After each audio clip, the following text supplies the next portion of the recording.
Raise your hand if you would. Now, what if you didn't have to own it? Would you use an autonomous vehicle, which is a completely different question? Yeah, so I'm not sure I would own an autonomous vehicle. I may a level 3, which I could take my hands off and drive, or maybe have an old Jeep that I drove, but I don't think you have to own an autonomous vehicle, and I think that's kind of where it's headed. I'm not sure, but to me, that makes the most sense. You have a vehicle you can drive, and then if you want to use an autonomous vehicle, it'll be much like Uber, where you just dial it up, it shows up at your door, and you go. Yes, sir. On that topic, okay, that's why I raised my hand when you started speaking. I want to go back to Hal Worrell's comment. Hal, you said that you raised a question whether or not we'll even ever see level 5. Level 5 would enable what you just described, because basically custom-built level 5 driverless autonomous vehicles will move mobility, urban mobility, from individually owned cars to widespread, low-cost mobility as a service, where people aren't going to get autonomous vehicles to own themselves. They're just going to not get the cars and use it. But you're saying, Hal, that maybe we never get there. Yeah, why? Well, yeah, let me clarify that, because level 4 would allow you to get in your vehicle and say, take me to the drugstore, right? But level 5 says that no matter where you are in the world and no matter what conditions you're in, no matter anything, it's going to be able to perform. And my point is that I think level 4 is where the real value is. I don't think we really care if we can ever get to a level 5, because if you can get in a car and say, take me to the drugstore, or take me to the school, or take me to downtown, or whatever. And by the way, level 4 in my mind is going to, the routes that you can go on level 4 are going to increase. In other words, you might start out with a vehicle, a level 4 vehicle that can only travel, say, the limited access roads in level 4. That's for the sake of argument. But then, I should say, add the primaries and maybe some secondaries to that. But the point is that it then would grow, the route would grow. You could take in more of the city streets, more of the suburban streets, etc. It would learn as time went by. So you end up basically at a level 5 in terms of the network. But beyond the network is conditions, like the weather conditions and all sorts of other conditions. You know, if you have a whiteout in a snowstorm, your video is not going to be working very well. Okay, so what do you do in that case? So I don't think you ever get to a complete level 5, but it's a learning level 4. I understand your point. The issue is, though, that all the research that's happening right now, from a business standpoint, is building the business case. And that's why you see GM or Ford or whatever involved in GM buying Lyft and so forth, because what they see is that the number of vehicles are going to go down and people are going to move away from owning cars. But the reason it's driven there is that Uber today, for example, prices its service based on roughly, I don't know, $1.50 a mile nominally, okay? The idea that all these think tanks have come up with is, if you take the driver out of it, make it an electric vehicle that lasts 700,000 miles, and take the driver out of it, that goes down to between 10 and 20 cents a mile. And if you can basically push a button on your phone and go wherever you want within a couple of minutes for 10 or 20 cents a mile, why would you buy a car? You see my point? But my point is, if we never get there, then you never take the driver out of the mobility as a service, and that may completely change the future of mobility. So it's an interesting concept. No, I don't think so, because as I said, level 4 is, you have to take striations within level 4, okay? It might be that level 4 works in Orlando on this set of roadways. There you go. And then it adds, as time goes by, other roadways, other maybe areas within a parking lot of a mall or suburban streets and so forth. Those would be added as time went by. And it'd be a learning process. And here's the other thing. don't want to get off into a bunch of technology, but these things learn from one another.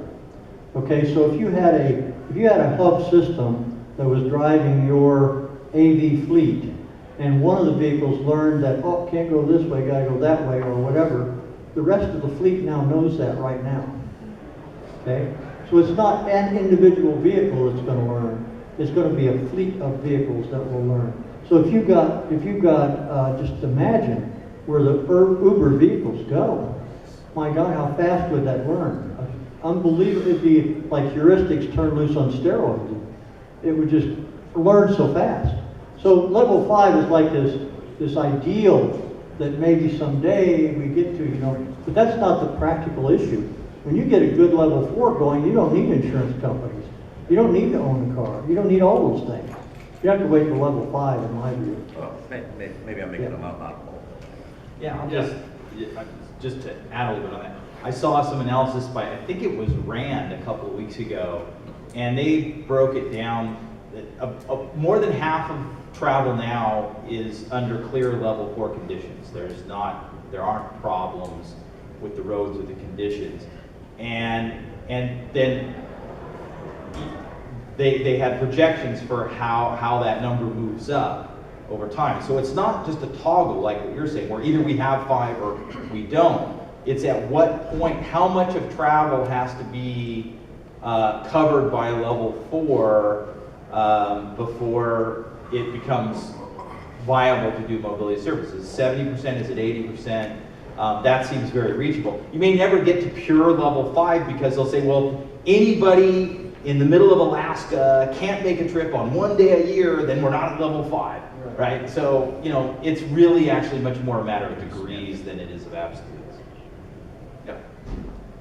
My question is, take this AV to the next level, because once you get this figured out, it seems like it wouldn't be that much more difficult for having flying cars and 3D transportation. Is that realistic? Has it been talked about, looked at? The convergence of drones and automated Your congestion is solved right there. Yeah, it's just expensive. But, Right.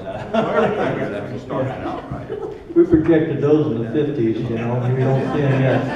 But I don't know that we're gonna need them. Well, your congestion issue, No, ground transportation, I think it will be sufficient and efficient enough that you won't need that kind of thing. The congestion, my opinion, the congestion will go. We have more people in the vehicles. You have smarter vehicles, better use of the infrastructure that exists today. Just imagine if you've got a platoon of vehicles going down the road, driven by people, how far apart they have to be, and there's usually one person to the vehicle. Now change that. Now make it AV vehicles, at least 4 in the vehicle, and within 10 feet of one another safely. Totally different amount of production down that road in terms of people. Plus, if you can do whatever you want during an hour commute, do you care? If it takes an hour in traffic to get to work and you have to drive and stop and go, you hate that. If you're doing whatever you want, exercising, watching a movie, sleeping, working, do you care if it takes an hour? So does the cost of congestion go way down when you don't have to waste your time? I mean, economically, yes. Will you pay a toll and use the managed lane? Maybe not. I mean, that's the thing is, now the value of time changes because what you're using the time for has fundamentally changed.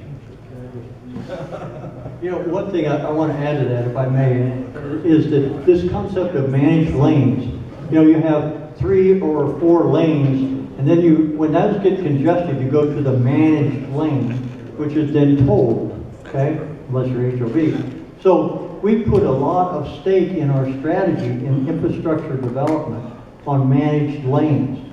Question, not an answer, question, will these new technologies affect that? I can see a scenario where it will destroy that strategy. And you think about how far out you've got some bonds on some projects, 30, 40, 50 years, and you're depending on this congestion to create the payment for the road you just built. We got to watch what we're doing here when it comes to this technology and its impact on those strategies. Yes, sir. I just wanted to ask, going back to the point you had about the turnover of the fleet, like around 14 years. Yeah. Volvo last year, as you guys know, Volvo has been investing heavily in autonomous vehicles and connected vehicles. Close to the end of the year, they came with their XC40 model, but more than that, with the Care by Volvo program, which basically you go online, you pay for the car, no hustling with anybody. It includes insurance.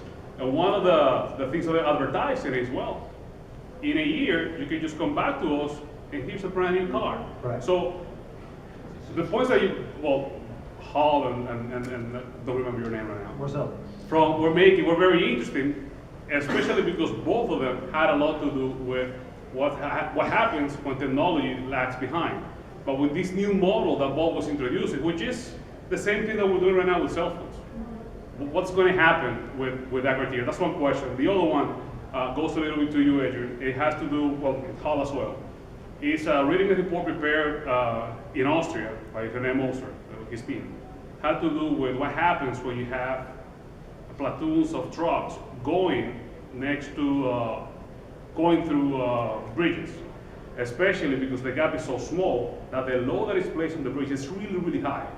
Something that was in that report, I'm a road engineer by training, had to do with what happens with roadside design features, like our guardrails, our test levels may go to hell because now you don't have one truck hitting it. If an accident happens, you may have 2 or 3 trucks hitting that roadside design. So I would like to hear your opinions on those 2 questions if time allows.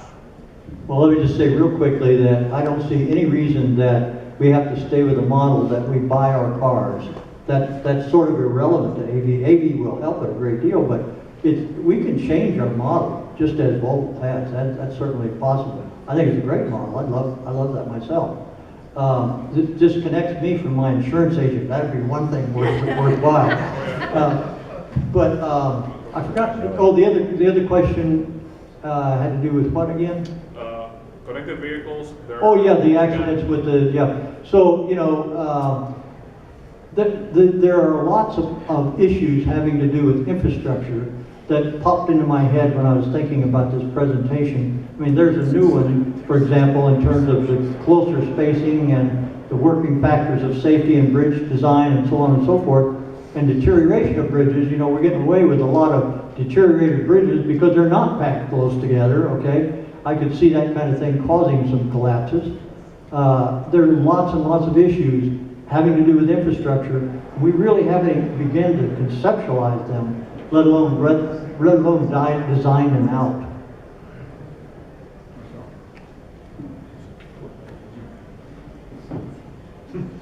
I can do You brought it up. What price point of an AV? 100 grand, 50 grand? I'm not gonna bother with it. I may use one, but I mean, it goes, if they're sold for individual ownership, it's gonna be a very different market from if they're sold to fleet, so it depends on the answer to that question. Yeah, it doesn't have to steer We have problems giving up control. That's what you got to do. You got to give up control. One quick question, great presentation. I didn't hear, is there any study done to account for the economic disparities in our society? I mean, is that an impact on how AV can fit into the overall solution?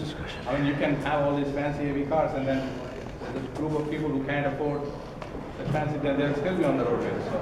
My view is that AV should give the lower economic, social economic classes better transportation than they have today.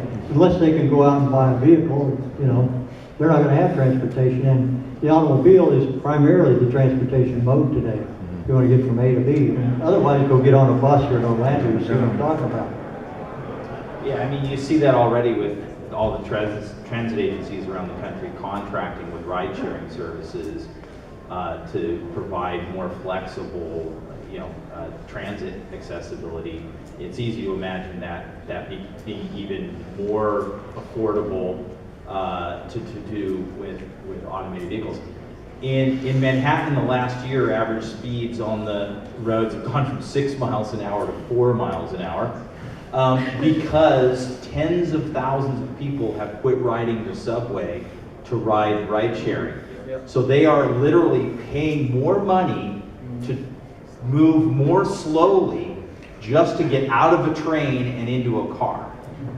That's where people, and those are people who live in Manhattan, the most transit-oriented people in America, will gladly pay triple and take longer if they can get out of that train and into a car.